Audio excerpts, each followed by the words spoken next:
Bonjour, Michel Noguès. Je suis vice-président de l'ANPI, c'est donc la société savante qui a en charge le développement, la promotion des interventions non médicamenteuses.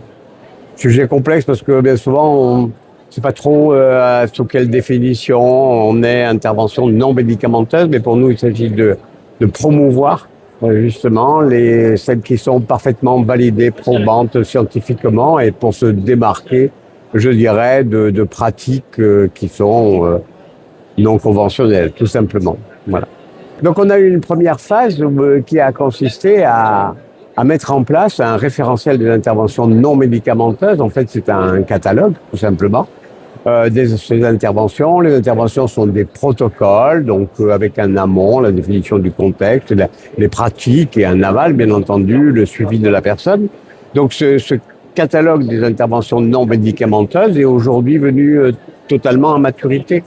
C'est-à-dire qu'il est construit, il est opérationnel, il suffit d'aller sur le site référentiel INM et vous avez il va monter en charge, bien entendu, progressivement, mais vous avez les interventions, la description telle qu'elle a été validée scientifiquement d'interventions non médicamenteuses.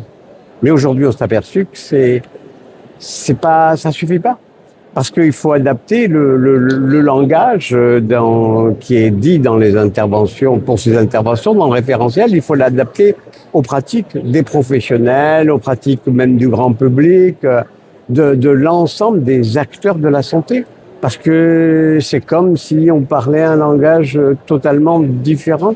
On n'a pas aujourd'hui la réceptivité vis-à-vis, je parle pour les professionnels de santé, ils n'ont pas la réceptivité nécessaire pour qu'on leur parle effectivement d'interventions non médicamenteuses.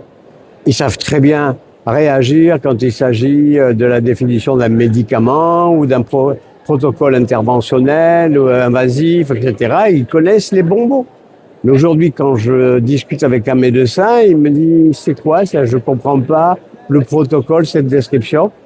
Voilà l'écueil. Et de même pour le grand public, à sa façon, on va lui dire, pour la fatigue, si vous vous sentez fatigué ou dans des situations de stress, on peut vous recommander telle ou telle intervention médicamenteuse. Il va le lire, mais c'est quoi? Il va pas nécessairement comprendre. Donc, on a un vrai besoin aujourd'hui.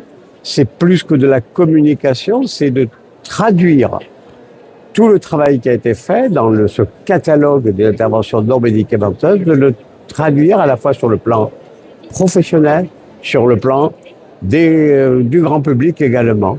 Donc il faut créer une interface pour qu'on puisse, au travers de questions simples, qu'on soit un praticien, aller vers le bon protocole, la bonne intervention. Donc il faut construire cette interface.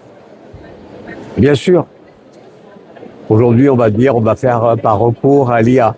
C'est vrai, on va recourir à l'IA et ce qu'on aimerait bien, c'est que ce soit très interactif, avec, pourquoi pas, un avatar, une discussion, des écrits, etc. Ça, mais pour nous, il s'agit aujourd'hui vraiment de traduire, de mettre à disposition tous les concepts et toute la pratique de l'intervention non médicamenteuse, tant au niveau des professionnels que du grand public.